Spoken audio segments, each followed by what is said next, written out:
ჩვენთან არის ღმერთი. დღეს გახლავთ მეოთხე კვირა მარხვის დაწყებიდან. ყველა კვირას აქვს თავისი საკითხავი. ეს როგორც მარხვის დასაწყისში, მარხვის პერიოდშიც და დღევანდელი სახარება ძალზე მნიშვნელოვანია, დატვირთულია მთელი თავისი თვისებებით და დავიწყოთ სახარების განმარტებას, გადავხედოთ თუ რა მოხდა დღეს და რა შეეხება ეს მოვლენა. მაჟამ საშინა მოვიმეუგო მას იესოს ერთმა მის ერისაგან და თქვა მოძღვარ. მოიყვანე ძეჯემი შენი და რომელსაც არ არის სული უტყვებისა და სადაცაც დააყრეს იგი დააკვეთეს და პერიო ნიღჭენ კბილთა და განხმებინ და ვითარ მოწაფეთა შენთა რაითამცა განკურეს და ვერ შეუძლეს. ესე იგი მოციქულებთან მიიყვანა ერთ ადამიანმა თავისი შვილი, ის იყო შეპყრობილი უტყვის სულით და იტანჯებოდა ბავშვობიდანვე. და მოციქულებმა ვერ განკურნეს ეს ის პერიოდია, როდესაც მაცხოვარი ჩვენი უფალი იესო ქრისტე არის თაბორის მთაზე ფერიცვალების დღესასწაული ჩვენ ყველამ ვიცით. ფერი იცვალა უფალმა და როდესაც ჩამოვიდა უფალი მთიდან, მას ახთა პეტრე, იაკობი და იოანე. მოციქულები მას კიდე არ ჰქონდაო წაშლილი ბრწყინვალება ფერიცვალების სახიდან და როდესაც მიუახლოვდა ამ რბოს, ყველა დადუნდაო და წარსდგა ეს ადამიანი უფლის წინაშე ავადმყოფის მამა და ეუბნება, აი შეშილა, საყვედური თქვა, აი მოვიყვანე მე თქვენთან ჩემი შვილი და თქვენმა მოწაფეებმა ვენ განკურნესო და მიუგო იესო და თქვა მათ, ხო ინათესავი ურწმუნო, ვიდრემდე ვიყო თქვენთან, ვიდრე თავს ვიდებდე თქვენსა, მომგვარედ მე იგი აქა, ეს საყვედურიო წმინდა მამების განმარტებით ეკუთვნის იმ რბოსო, იმ ხალხსო, რადგან უფალი ახსენებს ნათესავს სახელს. მარკოს მახარებელი ამბობს კიდე რომ უფალი ამ თავის საყვედურის ნაწილს ეუბნება მამას, ამ ავადმყოფის მამას და ჩვენ ვიცით და რა თქმა უნდა წმინდა მამების ამას ამბობენ რომ ერთი ნაწილი ეკუთვნის თვითონ მოწაფეებსაც, რომელთაც მცირედ მორწმუნეობამ ვერ განკურნა ეს ადამიანი. და მოგვარეს იგი მას და იხილა რა იგი მერსოლად სულან არაწმინდამან დააკვეთა იგი და რაიცა ქვეყანასა გორვიდა და პერიოდა. როდესაც უფალთან მოიყვანეს ეს ავადმყოფი და უტყმა სულმა, რომელიც შესული იყო ამ ადამიანში, დაინახა რა მაცხოვარი, ესე იგი დაიხრიალა დიდი ხმით, დაიყვირა დიდი ხმით, დაეცა დაცა ეს ადამიანი, აგორებდა წირს და გადმოდიოდა დუჟი პირიდანო. და კითხა იესო მამასა მისა, რაოდენი ჟამი აქვს, ვინაიდან შეემთხვა ესე, ხოლო მარქვა სიყრმისგანო. და უფალი ეკითხება ამ ადამიანს, მამამის, რომ რამდენი ხანია რომ ამ დღეშიაო. უფალმა წმინდა მამები წერენ რომ რა თქმა უნდა იცოდა ის დღე და ის საათის და ის პერიოდის, როდესაც ეს სული შევიდა ამ ადამიანში, მაგრამ უფალს უნდოდა რომ გაეგვეგო იმ ადამიანის პირიდან გაეგო იქ მდგომ ხალხს და გაგვეგო ჩვენს ადამიანებს, რომლებსაც გვეხარა სახარება და ვისმენ და აი ამ ადგილს, რომ რაც არ უნდა ხანგრძლივი იყოს ავადმყოფობა, რაც არ უნდა ხანგრძლივი იყოს და ფეხმოკიდებული და უკურნებელი, უფალი მას განკურნავს და რაც არ უნდა საშინელი იყოს და ხანგრძლივი იყოს სოდვა, უფალი როგორც ერთ-ერთ საათზე მისულებს, თუ ჩვენ მას რწმენით შევხედავ და მზერას უფლისკენ მივაქცევ, ჩვენ ამ განსასწრებიდან განკურნავს. და მრავალზის ცელსა ჩააგდო ეგე და წყალსა რაითამცა წარწმუნდა ეგე რამე თუ რაი ძალგი შემეწიე ჩვენ და წყალობაყავ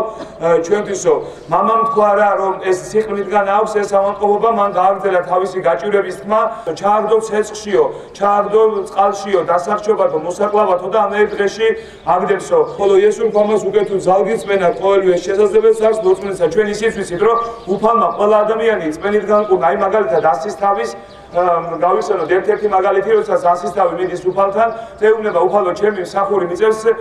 სახში და იგვემება ცუდად არისო. უფალი ეუბნება წავიდე და განკურნოთო და რას ეუბნება ასის თავი, რომ არა უფალო არ ვარ მე ღირსიო, ჩემ სახში შემოხვიდე, სიტყვა თქვი და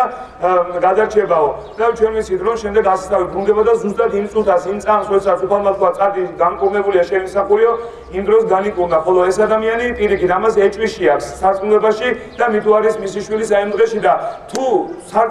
თქვენ გეკნებათო რწმენაო და თუ გეწამებათო მე ამ შენ შვილს განკურნაო და ატირდაო ეს მამაო და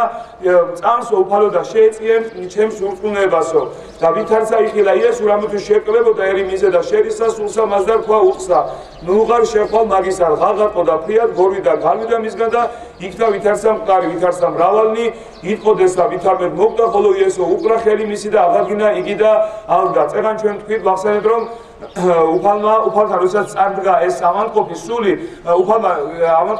ურტყმა სულმა დააკვეთა ის ძირს და აგორებდა და სანამ უფალი ესაუბრებოდა მამას, ეს ადამიანი დუჟმორეული გორავდა ძირს და უფალმა შემდეგ რაღაც პერიოდის შემდეგ ეუბნება ურტყს უბრძანებს, რათა გამოვიდეს მისგან და მეტი აღარ შევიდეს და როგორც მკვდარიო, როდესაც ის სული გავიდა, ისე იწვეოდა, ყველას ეგონა მომკვდარიყო. უფალი კი მივიდა და ააყენადგა და ყველამ ნახა რომ ისგან ის უკვე განთავისუფლებული იყო ამ ურტყვის სულისგან და ვითარცა შევიდა იესო სახე მოწაფეთა მისთა კითხეს მას რა იცის ჩვენ ვერ შევძლებთ განზნებად მას ხოლო თავადმა რქავმა ესე ნათესავი ვერ შესაძლებელს განსვლად გარნა ლოცვა და მარხვიდა და ვითარცა განმარტოვდნენ და უფალი აღარ იყო ის რომ შეეკითხეს მოციქულებმა რატო ვერ განკურნეთო ჩვენო ეს ადამიანიო იმ დროს იმ პერიოდში მათ ხელმწიფება ჰქონდათ დადიოდნენ იუდეის ქალაქებში და კურნავდნენ ხალხს სასწაულებს აკეთებდნენ ხარდაგებდნენ სახარებას მაგრამ წინა მამების განმარტებით იმ პერიოდში იმ წუთას ისინი ვერ იყვნენ ჯერუნად ლოცვაში ვერ იყვნენ ჯერუნად სარწმუნოებაში და ზუსტად აი ეს იყო მიზეზი იმისა რომ მათ ვერ განკურნეს და უფალი ეუბნება რომ ლოცვით და მარხვით მარტო ლოცვით და მარხვით ეს მოდგმა ესე იგი ბოროტი სული აი ამ ლოცვით და მარხვით გადის ადამიანი რა უნდა რა ითამცა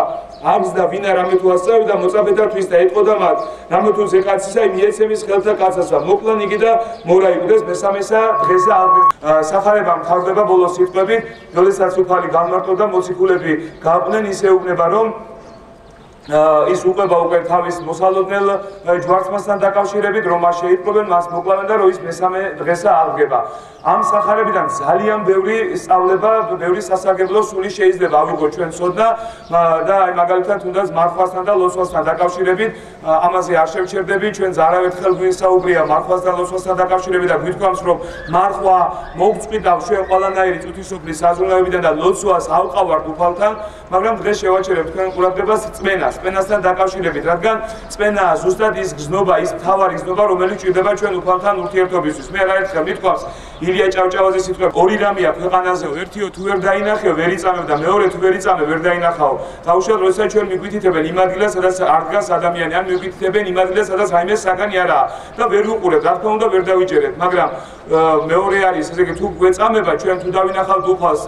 წამს უფალი თუ დავწამს ჩვენ ანგელოზი დავინახავთ მას და იქ ილია მართლაც უწერია ასეთი სიტყვები ცაასადაც ის იქეთ ისეთი ამბები ხდებაო თუ ვერ იწამეო ვერ დაინახაო ჩვენ ვიცით კიდევ წმენასთან დაკავშირებით მაცხოვარი ეუბნება მოწაფეებს რომ თქვენ მიხილეთო ნახეთო და წამთო ჩემიო მაგრამ ნეტარი იქნებაო ისო ვინც ვერ ვნახაო და ეკნება ჩემი სარწმუნოებაო ჩვენ რამოდენიმე კვირის უკან იყო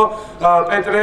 მოციქულის წყალი არის ხო პეტრე მოციქული როდესაც თავმად მიაბიჯებდა წყალზე როდესაც მას ჰქონდა წმენა თავმად მიაბიჯებდა ხოლო როდესაც მას ის შეურგულდა წმენაში და შეეპარა დაიწყო მაშინვე დაძირო ასე რომ წმენა არის და ყველა განკურნება სახარებაში თუ გადავხედავ მოხდა წმენის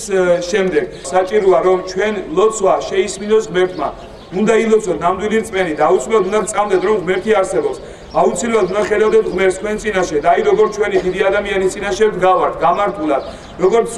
მოგზალებით თამდავლობით ასე უნდა იდგეთ და გზნობდეთ რომ ხართ ღვთის წინაშე და თვალი ღვთისა დაყურებთ თქვენ მიუბრუნდეთ ისევ იმ მამას რომელიც შვილის ურტყვის სულით იყო დაავადებული მას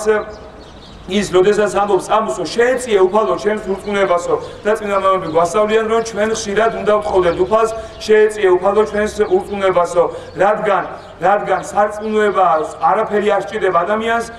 როგორც ეს სარწმუნოება რადგან ზუსტად სარწმუნოებაზეა დამოკიდებული ჩვენი მომავალი საუკუნო ცხოვრება და ამ ქვეყნიური ბედნიერება ასე რომ ხშირად ვიმეორებდნენ ჩვენს უფალო შეეწიე ჩემ ურწმუნებასო როდესაც ადამიანს წმენა აქვს როდესაც ადამიანი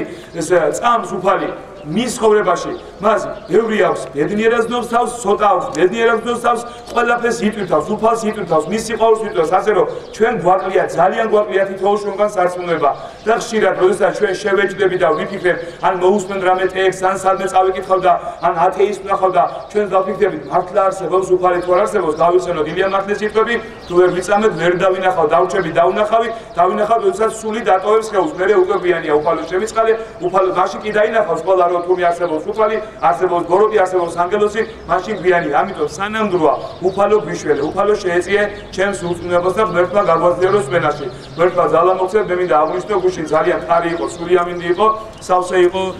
ტაძარი და დღესაც ძალიან ბევრი ადამიანია მოსული. ღმერთმა გაგაძლიეროს სვენაში და ღმერთმა გაგვაძლიეროს წყალობა მოგცეთ.